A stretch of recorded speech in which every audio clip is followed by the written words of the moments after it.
Welcome. Today we're reading the chapter Chains of Destiny of the novel Tarzan, Lord of the Jungle. Last time, Ibn Jad and his group made a grueling night march to escape the Valley of the Sepulchre with their stolen treasure, despite being slowed down by Gwinalda's refusal to walk. Upon reaching the Menzil, they faced the treachery of Fahd, who attempted to poison Ibn Jad and subsequently kidnapped Gwinalda, using Stimbul to aid his escape. As Tarzan pursued the Bedouin, he left a trail of fear in his wake, culminating in a chilling encounter where the severed head of a man is delivered to Ibn Jad's camp, accompanied by the ominous warning, "For every jewel a drop of blood." Bride of the Ape Blake squatted upon the stone floor in the utter darkness of his dungeon. After his jailers had left, he had spoken to his fellow prisoners, but only one had replied, and his gibbering tones assured the American that the poor wretch had been reduced to stark insanity by the horrors of imprisonment in this foul hole. The young man, accustomed to freedom, light, activity, already felt the hideousness of his position, and wondered how long it would be before he too gibbered incoherently at the end of a rusting chain. How long before he too was but mildewed bones upon a clammy floor. In utter darkness, and in utter silence, there is no time, for there is no means by which one may compute the passage of time. How long Blake crouched in the stifling air of his dank dungeon he could not know. He slept once, but whether he had dozed for an instant or slept the clock around, he could not even hazard a guess.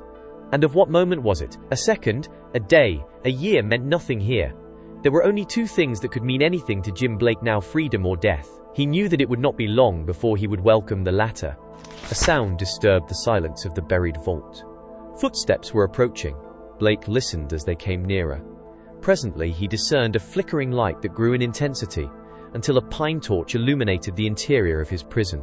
At first it blinded his eyes so that he could not see who came, bearing the light, but whoever it was crossed and stopped before him. Blake looked up, his eyes more accustomed to the unwanted brilliance, and saw two knights standing before him.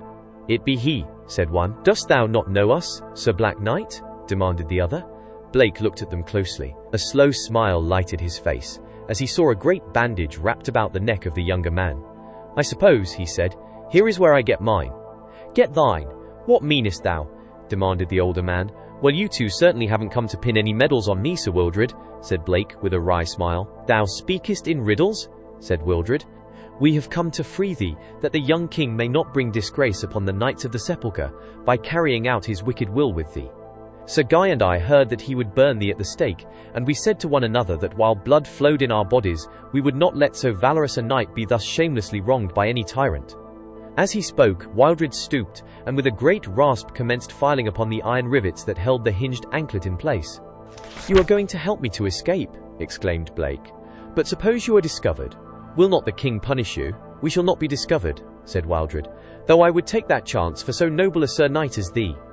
Sir Guy be upon the outer barbican this night, and 'twill be no trick to get thee that far. He can pass thee through, and thou canst make thy way down the mountainside and cross to Nimmer. We cannot get thee through the city gates, for these be held by two of Bohun's basest creatures, but perchance upon the morrow Sir Guy or I may find the way to ride out upon the plain with a led horse, and that we shall, if so it hap that it be possible." "Tell us of a thing that hath filled us with questioning," said Sir Guy. "I don't follow you," said Blake. "Thou didst, and mighty prettily too, take the Princess Gwinalda from under the very nose of Bohun," continued Guy, "and yet later she was seen in the clutches of the Saracens. How came this to pass?" "She was seen?" demanded Blake. "Where?" "Beyond the outer barbican she was, and the Saracens carried her away through the pass that leadeth no man knoweth where," said Wildred. Blake told them of all that had transpired since he had taken Gwinalda from Bohun, and by the time he had finished, the rivets had been cut, and he stood again a free man. Wildred smuggled him through secret passages to his own quarters, and there gave him food and new clothing and a suit of armor, for now that they knew he was riding out over the pass into the strange country, they had decided that he could only be permitted to do so properly armed and mounted. It was midnight when Wildred smuggled Blake through the castle gate and rode with him toward the outer barbican. Here Sir Guy met them, and a few minutes later Blake bid these chivalrous enemies goodbye and, mounted on a powerful charger, his own colours flying from his lance tip, rode beneath the portcullis and out upon the starlit road that led to the summit of the mountains of the Sepulchre. Toyat, the king ape, picked a succulent beetle from the decaying bark of a fallen tree. About him were the great savage people of his tribe. It was afternoon, and the apes loafed in the shade of great trees beside a little natural clearing in the jungle.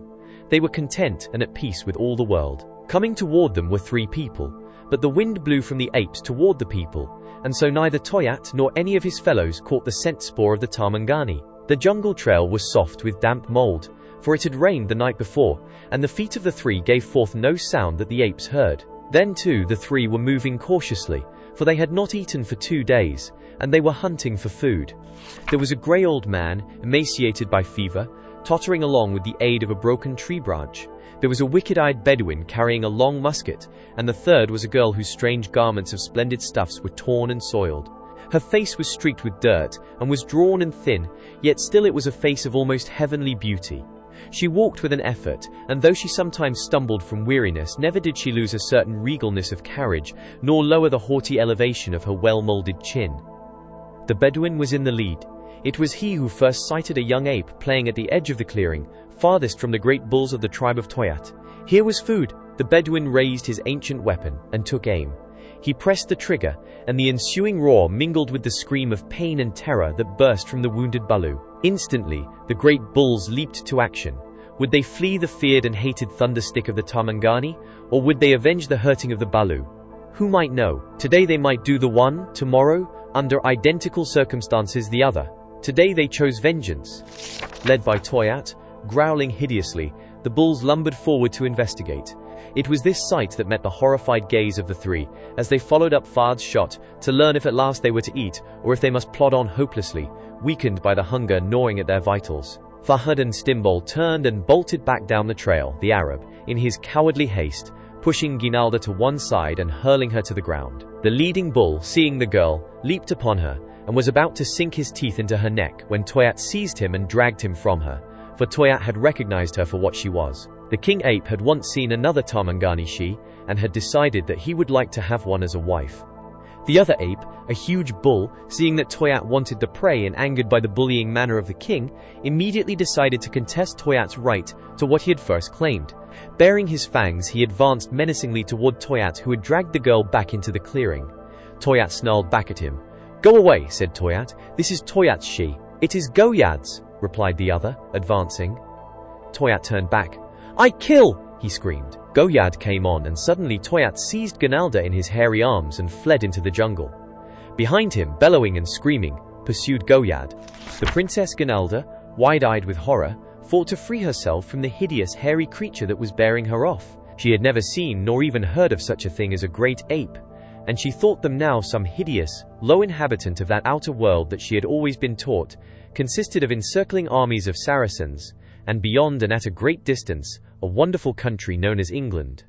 What else was there she had not even tried to guess, but evidently it was a horrid place peopled by hideous creatures, including dragons.